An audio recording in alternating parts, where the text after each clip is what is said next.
I'm Catherine Pruitt, the founder of Pruitt Law Group. Many of our clients are the sole breadwinners of their families, and one of their biggest concerns is that they'll have to pay long-term, expensive spousal support payments to their former spouse. The good news for those clients is that Texas has one of the most restrictive spousal maintenance statutes, so it's not easy for a voluntarily unemployed spouse to qualify. Don't just assume that you'll be on the hook for post-divorce maintenance, and don't make any offers to your spouse before you discuss your situation with an experienced family law specialist.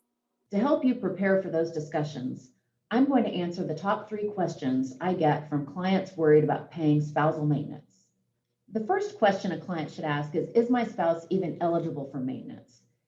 In the case of larger estates, the answer is often no.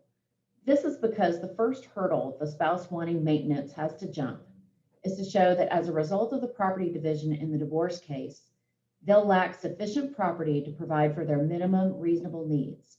And that includes both the community or marital property they receive and any of their separate property.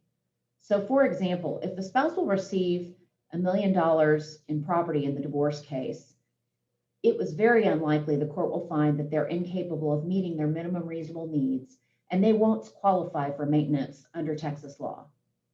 The second hurdle a spouse seeking maintenance must clear is that the spouses must be married 10 years for the requesting spouse to qualify for maintenance.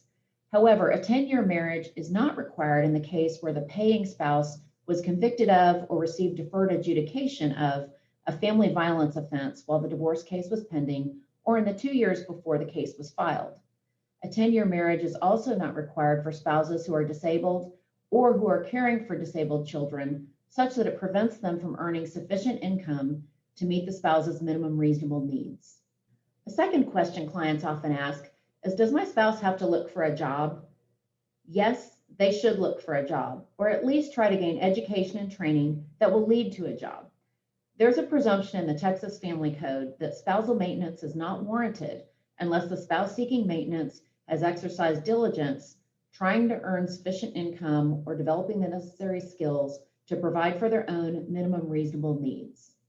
The third question that clients ask is, how long could I be on the hook to make spousal maintenance payments? The answer is, it depends.